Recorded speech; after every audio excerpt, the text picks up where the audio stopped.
Welcome to our channel. ఈ రోజు మనతో పాటు ప్రముఖ ఆస్ట్రాలజిస్ట్, వాస్తు పామిస్ట్రీ స్పెషలిస్ట్ వెంకటరత్నం గారు ఉన్నారు. ఒక కమర్షియల్ కాంప్లెక్స్ కనుక మనం చూసుకుంటే, కమర్షియల్ ప్రాపర్టీస్ కనుక మనం చూసుకుంటే ప్రత్యేకించి ఏ విధంగా చూస్ చేసుకోవాలి అకార్డింగ్ టు వాస్తు కనుక మనం చూస్తే, అండ్ ఏ వైపు ఏది ఎక్కువగా ఉండాలి, అండ్ ఆ కమర్షియల్ కాంప్లెక్స్లో మనం కనుక ఆఫీస్ పెట్టుకున్నామంటే కంప్లీట్గా అసలు ఎలా ఉండాలనేది ఈరోజు మనం వెంకటరత్నం గారి మాటలోనే తెలుసుకుందాం. నమస్కారం అండి. శ్రీ గురుభ్యో నమః, శ్రీ మాత్రే నమః. ఈరోజు మనం మాట్లాడే టాపిక్లో అసలు వాస్తు అనేది అప్లికేషను కమర్షియల్ ఆస్పెక్ట్లో ఎలా ఉంటుంది, అది ఎక్కడెక్కడ అప్లై అవుతుంది. ఇండస్ట్రీస్కి అప్లై అవుతుందండి, రీటైల్ అవుట్లెట్స్కి అప్లై అవుతుంది. అండ్ నా దగ్గరగా డే ఇన్ డే అవుట్ వచ్చే క్లయింట్స్ ఏమిటంటే, నేను ప్రాపర్టీ తీసుకుందాం అనుకుంటున్నాను నా ఆఫీస్కి, అది ప్రాపర్టీ వైజ్గా వాస్తు ప్రకారంగా ఉందా లేదా. నిన్న మనం అనుకున్నట్టుగా అసలు కమర్షియల్ యాక్టివిటీ ఎంటర్ప్రెన్యూర్స్ కానీ బిజినెస్ పీపుల్ అనేది బ్యాక్ బోన్. వాళ్ళు సరిగ్గా ఉంటే వాళ్ళు ఒక 100 మందికో 1000 మందికో ఎంప్లాయ్మెంట్ ఇస్తారు. సో వాళ్ళని ప్రొటెక్ట్ చేయవలసిన బాధ్యత ఉంది అనే ఉద్దేశంతో కమర్షియల్ ఏరియాస్లో నేను ఫోకస్ ఎక్కువ చేస్తాను.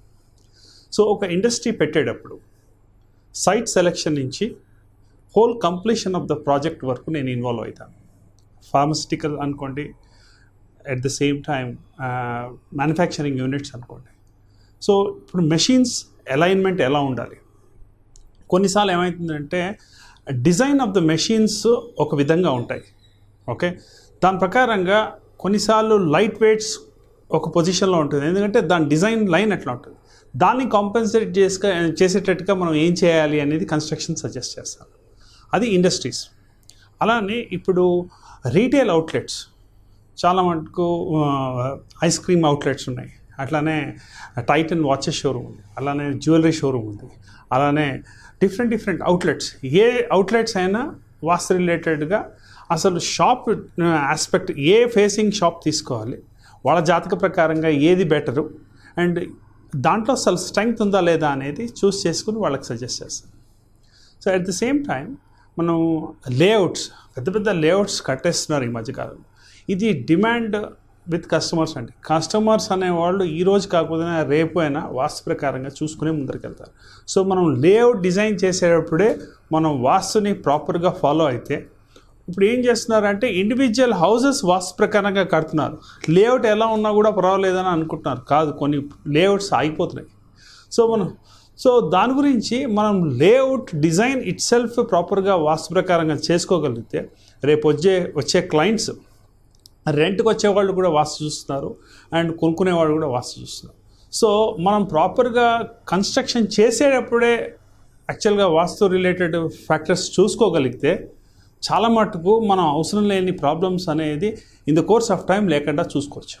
మనం మాట్లాడుకునేటప్పుడు ఇఫ్ ఇట్ ఆల్ చూసేటప్పుడు బ్యాంక్స్, ప్రైవేట్ బ్యాంక్స్ అంటే చిన్న ఏటీఎం నుంచి ఒక్కొక్క బ్రాంచెస్, ఈ మధ్య కాలంలో బ్రాంచెస్ ప్రతి కాలనీలో కానీ ప్రతి ఏరియాలో చాలా బ్రాంచెస్ పెడుతున్నారు. వాళ్ళు కూడా వాస్తు రిలేటెడ్గా యాజ్ ఎ కార్పొరేట్ లెవెల్ లేకపోయినా కూడా ఆ ఇండివిజువల్ ఏరియాస్ని చూసుకునే వాళ్ళు కూడా వచ్చి అడుగుతున్నారు. సో చాలా ఇంపార్టెంట్ ఫ్యాక్టర్, ఎందుకంటే ఎక్కడైతే సోషల్ ఫ్యాక్టర్స్ ఎక్కువ ఇన్వాల్వ్మెంట్ ఉందో అది చూసుకోవాలి. నేను ఇదివరకు ఒక 15-20 ఏళ్ల క్రితం Reliance fresh and at the same time heritage and ఇవన్నీ ఏవైతే అవుట్లెట్స్ వచ్చాయో దాని మీద ఒక స్మాల్ సార్ట్ ఆఫ్ రీసెర్చ్ లాగా చేశాను.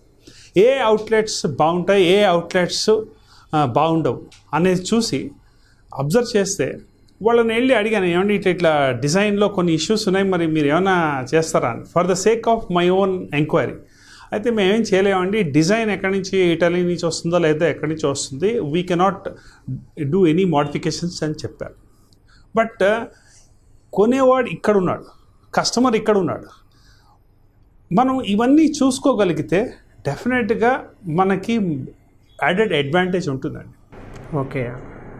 In the course of time ఇండియాలో ఇండివిజువల్ ఎంటర్ప్రెన్యూర్స్ చాలా పెరిగిపోతారు. జాబ్ వ్యవస్థ అనే ఆస్పెక్ట్లో తగ్గుతుంది, అండ్ ఇండివిజువల్ ఎంటర్ప్రెన్యూర్స్ ప్రతి వాళ్ళు వాళ్ళ ఓన్ ఐడియాస్తోని కొత్త స్మాల్ అవుట్లెట్స్ కానీ, చిన్న మ్యానుఫ్యాక్చరింగ్ యూనిట్స్ కానీ, ట్రేడింగ్ ఆస్పెక్ట్స్ కానీ చాలా in the course of time momentum ఉంటుంది.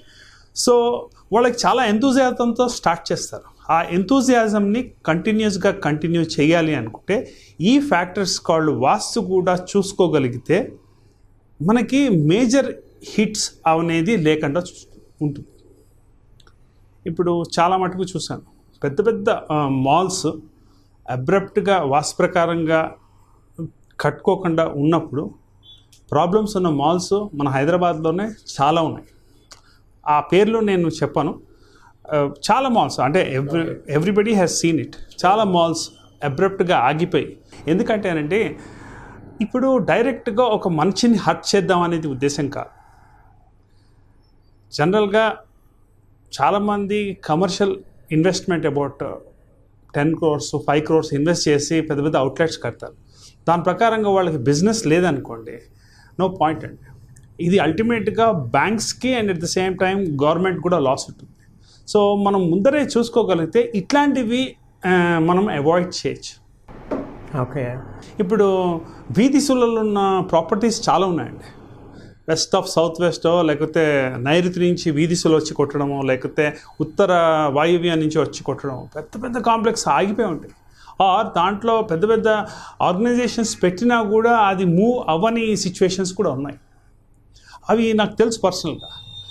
And when you're going in to Jubilee Hills, Banjara Hills ఆ ఏరియాలో వెళ్తుంటే కొన్ని ఏరియాస్లోనే బిజినెస్లు కొన్ని లేకుండా ఉన్నాయి. సో కానీ వాళ్ళ కన్స్ట్రక్షన్ లుక్ వైజ్గా చాలా బాగుంటుంది. లుక్ అనేది ఉంటూ వాస్తు రిలేటెడ్ కూడా చూసుకోగలిగితే డెఫినెట్గా చాలా బాగుంటుందండి.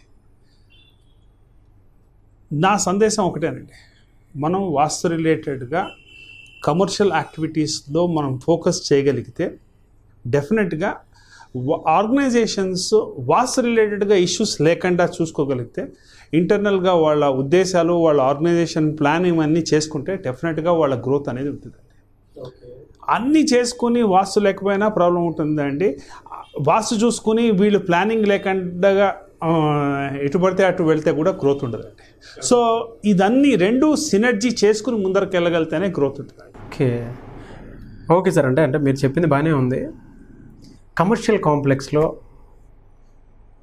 ఆఫీస్కి సంబంధించినటువంటి పర్సనల్ క్యాబిన్ ఎక్కడ ఉండాలి, అంటే ఏ వైపు ఏది ఉంటే బెటర్గా ఉంటుందంటారు? సో ఇప్పుడు ఈస్ట్ ఫేసింగ్ కాంప్లెక్సెస్ ఉంటాయి. కాంప్లెక్స్ ఎంట్రన్స్ ఈస్ట్ ఉన్నా కూడా వీళ్ళ ఎంట్రన్స్ ఆఫ్ ద ఆఫీస్ ఏవైతే లేఅవుట్స్ ఉంటాయో అది మనం మెయిన్ ఎంట్రన్స్ ఎక్కడ ఉందా అనేది చూసుకోవాలి. అది ఈస్ట్ సైడ్ ఉందా, వెస్ట్ సైడ్ ఉందా, లేకపోతే నార్త్ సైడ్ ఉందా. సో కొన్నిసార్లు ఏమవుతుందంటే వెస్ట్ సైడ్ ప్రాపర్టీస్ దొరికాయి అనుకోండి, ఈస్ట్ సైడ్ మెయిన్ ఎంట్రన్స్ ఉండి కాంప్లెక్స్కి ఎంట్రన్స్ వెళ్ళిన తర్వాత లోపల వెస్ట్ ఆఫ్ నార్త్ వెస్ట్ ఎంట్రన్స్లో ఉన్నవి ఉంటాయి. అప్పుడు ఏంటి, ఈస్ట్ అంతా మనకు ఓపెన్గా ఉంటుంది. సో అలాంటి ప్రాపర్టీస్ కూడా బాగుంటాయి. అలానే east side entrance, east side ప్రాపర్టీస్లో మనకి వెస్ట్ సైడ్ ఉన్న ప్రాపర్టీస్ అడ్డొచ్చేస్తాయి. సో మనం చూస్ చేసుకునే ప్రాపర్టీస్లో కూడా ఈస్ట్ అనేది అందరూ వెళ్తా అంటారు, నార్త్ అనే వెళ్తా అంటారు. అలా ఏం లేదండి. వెస్ట్ సైడ్లో సక్సెస్ అయిన వాళ్ళు కూడా ఉన్నారు, సౌత్ సైడ్ కూడా సక్సెస్ అయిన వాళ్ళు ఉన్నారు. చాలా ప్రాపర్టీస్ సౌత్ సైడ్ ఫేసింగ్ ఉన్న వాళ్ళు సక్సెస్ అయిన వాళ్ళు ఉన్నారు. సో మనం స్పెసిఫిక్గా ఇదే ఉండాలి అనేది ఆస్పెక్ట్ లేదు సార్. ఇంటర్నల్గా వాళ్ళ అరేంజ్మెంట్స్ ఎట్లా ఉన్నాయి అనేది కూడా ఇంపార్టెంట్ ఫ్యాక్టర్. అంటే క్యాబిన్లో మేనేజర్ ఎవరైతే హెడ్ ఆఫ్ ద ఆర్గనైజేషన్ ఉన్నారో వాళ్ళు సౌత్ వెస్ట్లో కూర్చోవడం, అకౌంట్ సెక్షన్ ఒకటి, మార్కెటింగ్ సెక్షన్ ఒకటి, and at the same time designing section ఒకటి. If at all they are involve in designing section, at the same time వాళ్ళ మీడియా సెక్షన్. ఒక ఆర్గనైజేషన్కి పబ్లిక్తోని ఇంట్రాక్షన్ చేసే మీడియా సెక్షన్ ఏదైతే ఉంటుందో అదొక ఎక్కడ ఉంది ప్లేస్మెంట్. సో ఇవన్నీ ప్రాపర్ ప్లేస్లో ఉంటే దాని అవుట్పుట్ బెటర్గా ఉంటుంది. Okay, good. థ్యాంక్ యూ అండి, thank you so much sir. నమస్కారం.